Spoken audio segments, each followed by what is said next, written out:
The Lightning Thief by Rick Riordan. Look, I didn't want to be a half-blood. If you're reading this because you think you might be one, my advice is close this book right now. Believe whatever lie your mom or dad told you about your birth, and try to lead a normal life. Being a half-blood is dangerous. It's scary. Most of the time, it gets you killed in painful, nasty ways. If you're a normal kid reading this because you think it's fiction, great. Read on. I envy you for being able to believe that none of this ever happened. But if you recognize yourself in these pages, if you feel something stirring inside, stop reading immediately. You might be one of us. And once you know that, it's only a matter of time before they sense it too, and they'll come for you. Don't say I didn't warn you. My name is Percy Jackson. I'm 12 years old. Until a few months ago, I was a boarding student at Yancey Academy, a private school for troubled kids in upstate New York. Am I a troubled kid? Yeah. You could say that. I could start at any point in my short, miserable life to prove it. But things really started going bad last May, where a 6th grade class took a field trip to Manhattan, 28 mental case kids, and 2 teachers on a yellow school bus heading to the Metropolitan Museum of Art to look at ancient Greek and Roman stuff. I know. It sounds like torture. Most Yancey field trips were. But Mr. Brunner, our Latin teacher, was leading this trip, so I had hopes. Mr. Brunner was this middle-aged guy in a motorized wheelchair. He had thinning hair and a scruffy beard and a frayed tweed jacket, which always smelled like coffee. You wouldn't think he'd be cool, but he told stories and jokes and let us play games in class. He also had this awesome collection of Roman armor and weapons, so he was the only teacher whose class didn't put me to sleep. I hoped the trip would be okay. At least I hoped that for once I wouldn't get in trouble. Boy, was I wrong.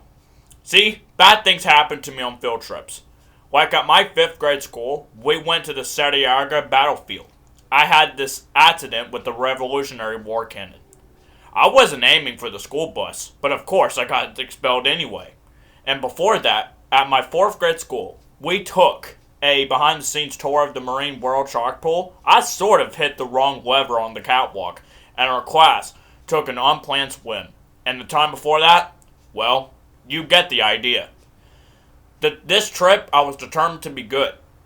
All the way into the city, I put up with Nancy Bobo Fett, the wrinkly, red-headed, chemoactic girl, hitting my best friend Grover in the back of the head with chunks of peanut butter and ketchup sandwich. Grover was an easy target. He was scrawny. He cried when he got frustrated. He must have been held back several grades, because he was the only 6th grader with acne and the start of a wispy beard on his chin. On top of all of that, he was crippled. He had a note excusing him from PE for the rest of his life because he had some type of muscular disease in his legs. He walked funny. Like every step hurt him, but don't let that fool you. You should have seen him run when it was Ecolatic Day in the cafeteria. Anyway, Nancy Bobo Fett was throwing wads of sandwich that stuck in his curly brown hair, and she knew I couldn't do anything back to her because I was already on probation. The headmaster had threatened me with death by in-school suspension if anything bad, embarrassing, or even mildly entertaining happening on this trip. I'm going to kill her, I mumbled.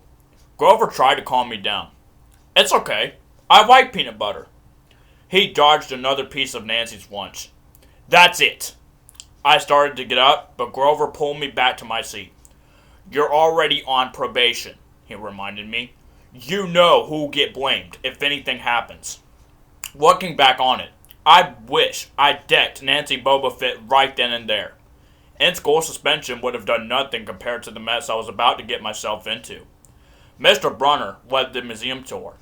He rode up in front of his wheelchair, guiding us through the big echoey galleries, past marble statues, and glass cases full of really old black and orange pottery.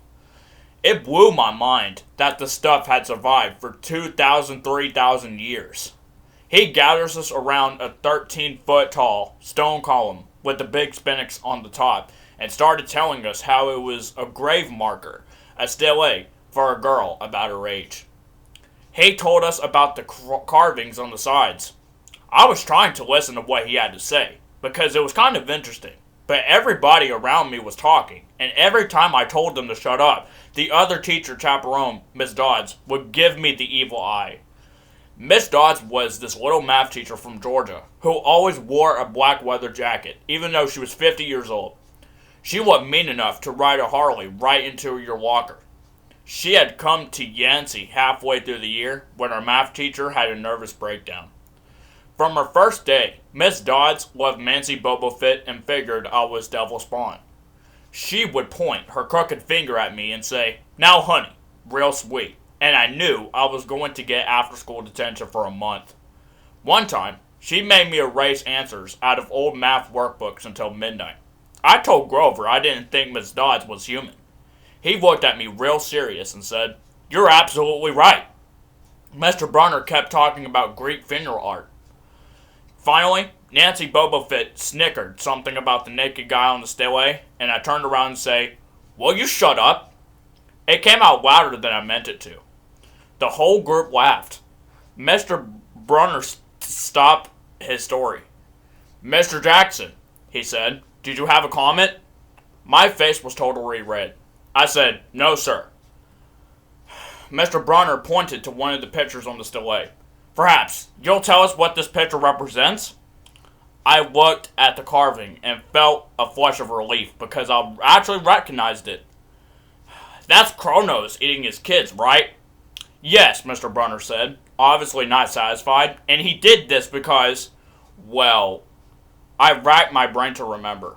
Kronos was the king god and... God? Mr. Brunner asked. Titan, I corrected myself. And he didn't trust his kids who were the gods, so, Kronos ate them, right? But his wife hid baby Zeus and gave Kronos a knock to eat instead. And later, when Zeus growed up, he tricked his dad Kronos into barfing up his brothers and sisters. "Ew!" said one of the girls behind me. And so, there was this big fight between the gods and the Titans, I continued, and the gods won. Some snickers from the group. Behind me, Nancy Boba Fett mumbled to a friend, "Like we're going to use this in real life. Like it's going to say on our job applications. Please explain why Kronos ate his kids." "And why, Mr. Jackson?" Brunner said. "To paraphrase Miss Boba Fett's excellent questions, does this matter in real life?" "Busted," Grovo mooted. "Shut up." Nancy hissed, her face even brighter red than her hair. At least Nancy got packed too. Mr. Brunner was the only one who ever caught her saying anything wrong. He had radar ears. I thought about his question and shrugged. "I don't know, sir." "I see." Mr. Brunner looked disappointed. "Well, have credit, Mr. Jackson. Zeus didn't feed Kronos a mixture of mustard and wine, which made him disgorge his other 5 children, who, of course, being immortal gods, had been living and growing up and completely undigested in the Titan's stomach. The gods defeated their father, sliced him to pieces with his own scythe, and scattered his remains in Tartarus, the darkest part of the underworld. On that happy note, it's time for lunch. Miss Dodds, would you lead us back outside?" The class drifted off, the girls holding their stomachs, the guys pushing each other around and acting like doofuses. Grover and I were about to follow when Mr. Brunner said, "Mr. Jackson." I knew that was coming. I told Grover to keep going. And then I turned around Mr. Brunner. "Sir?" Mr. Brunner had this look that wouldn't let you go. Intense brown eyes that could have been 1,000 years old and had seen everything. "You must learn the answer to my question," Mr. Brunner told me. "About in Titans?" "About real life. And that's how your studies apply to it." "Oh. What you learn from me," he said, "is vitally important. I expect you to treat it as such. I will accept the only best from you, Percy Jackson." I wanted to get angry. This guy pushed me so hard. I mean, sure, it was kind of cool on tournament days when he dressed up in a suit of Roman armor and shouted, "Wahoo!" and challenged us, sword point against chalk, to run to the board and name every Greek and Roman person who had ever lived, and their mother, and what god they worshipped. But Mr. Brunner expected me to be as good as everybody else, despite the fact that I have dyslexia and attention deficit disorder, and I never made above a minus C in my life. No, he didn't expect me to be as good. He expected me to be better. And I just couldn't learn all of those names and facts, much less spell them correctly. I mumbled something about trying harder while Mr. Brunner took one long, sad look at the stele, like he'd been at his girl's funeral. He told me to go outside and eat my lunch. The class gathered on the front steps of the museum, where we could watch the foot traffic along Fifth Avenue. Overhead, a huge storm was brewing, with clouds blacker than I've ever seen over the city. I figured maybe it was global warming or something, because the weather all across New York State had been weird since Christmas. We had massive snowstorms, flooding, wildfires from lightning strikes. I wouldn't have been surprised if this was a hurricane blowing in. Nobody else seemed to notice. Some of the guys were pelting pigeons with Lunchable crackers. Nancy Bobo Fit was trying to pickpocket something from a Lay's purse, and of course, Miss Dodds wasn't seeing a thing. Grover and I sat on the edge of the fountain away from the others. We thought maybe if we did that, everybody wouldn't know we were from that school. The school for loser freaks, who couldn't make it elsewhere. Detention? Grover asked. Nah, I said. Not from Brunner. I just wish he'd wait off me sometimes. I mean, I'm not a genius. Grover didn't say anything for a while. Then when I thought he was going to give me some deep, philosophical comment to make me feel better, he said, Can I have her apple? I didn't have much of an appetite, so I let him take it. I'd watched the stream of cabs going down Fifth Avenue and thought about my mom's apartment, only a little ways uptown from where we sat. I hadn't seen her since Christmas. I wanted so bad to jump in a taxi and head home. She'd hug me and be glad to see me, but she'd be disappointed too. She sent me right back to Yancey, remind me that I had to try harder, even if this was my sixth school in 6 years, and I was probably going to be kicked out again. I wouldn't be able to stand that sad look she gave me. Mr. Brunner parked his wheelchair at the base of the handicap ramp. He ate celery while he read a paperback novel. A red umbrella stuck up from the back of his chair, making it look like a motorized cafe table. I was about to unwrap my sandwich when Nancy Boba Fett appeared in front of me with her ugly friends. I guess she gotten tired of stealing from the tourists and dumped her half-eaten lunch in Grover's lap. Oops, she grinned at me with her crooked teeth. Her freckles were orange, as if somebody had spray-painted her face with liquid Cheetos. I tried to stay cool. The school counselor had told me a million times, count to 10, get control of your temper. But I was so mad my mind went blank. A wave roared in my eyes. I don't remember touching her, but the next thing I knew, Nancy was sitting on her butt in the fountain, screaming, Percy, push me! Miss Dodds materialized next to us. Some of the kids were whispering, Did you see the water? Like it grabbed her. I didn't know what they were talking about. All I knew that I was in trouble again. As soon as Miss Dodds was sure poor, little Nancy was okay, promising to get her a new shirt at the museum gift shop, etc., etc., Miss Dodds turned on me. There was a triumphant fire in her eyes, as if I'd done something she'd been waiting for all semester. Now, honey, I know, I grumbled. A month erasing workbooks. That wasn't the right thing to say. Come with me, Miss Dodds said. Wait! Grover yelped. It was me. I pushed her. I stared at him stunned. I couldn't believe that he was trying to cover for me. Miss Dodds scared Grover to death. She glared at him so hard, his whiskery chin trembled. I don't think so, Mr. Underwood, she said. But you will stay here. Grover looked at me desperately. It's okay, man, I told him. Thanks for trying. Honey, Miss Dodds barked at me. Now! Nancy Boba Fett smirked. I gave her my deluxe I'll kill you later stare. Then I turned to face Miss Dodds, but she wasn't there. She was standing at the museum entrance, way at the top of the steps. gesturing impatiently at me to come on. How did she get there so fast? I have moments like that a lot when my brain falls asleep or something, and the next thing I know, I've missed something, as if a puzzle piece fell out of the universe and left me staring at the blank place behind it. The school counselor told me this was part of the ADHD, my brain misinterpreting things. I wasn't so sure. I went after Miss Dodds. Halfway up the steps, I glanced back at Grover. He was looking pale, cutting his eyes between me and Mr. Bruner, like he wanted Mr. Bruner to notice what was going on, but Mr. Bruner was absorbed in his novel. I looked back up. Miss Dodd had disappeared again. She was now inside the building, at the end of the entrance hall. Okay, I thought, she's going to make me buy a new shirt for Nancy at the gift shop. But apparently that wasn't the plan. I followed her deeper into the museum. When I finally caught up to her, we were back in the Greek and Roman section. Except for us. The gallery was empty. Miss Dodds stood with her arms crossed in front of a big marble frieze of the Greek gods. She was making this weird noise in her throat like growling. Even without the noise, I would have been nervous. It's weird being alone with a teacher, especially Miss Dodds. Something about the way she looked at the frieze after she wanted to pulverize it. You've been giving us problems, honey, she said. I did the same thing.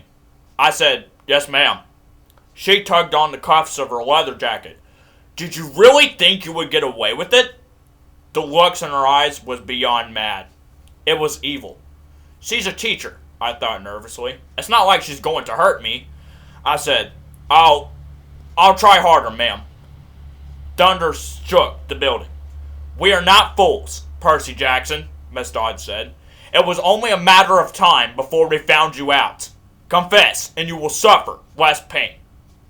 I didn't know what she was talking about. All I could think of was that the teachers must have found the illegal stash of candy I've been selling out of the dorm room. Or maybe they realized I got my essay on Tom Sawyer from the internet without reading the book, and now they were going to take away my grade. Or worse, they were going to make me read the book. Well, she demanded. Ma'am, I don't. Your time is up, she hissed. Then the weirdest thing happened. Her eyes began to glow like barbecue coals. Her fingers stretched, turning into talons. Her jacket melted into large leathery wings. She wasn't human. She was a shriveled hag with bat wings, claws, and a mouth full of yellow fangs, and she was about to slice me to ribbons. Then things got even stranger. Mr. Brunner, who had been out in front of the museum a minute before, wheeled his chair into the doorway of the gallery, holding a pen in his hand. Whoa, Percy! He shouted, and tossed a pen through the air.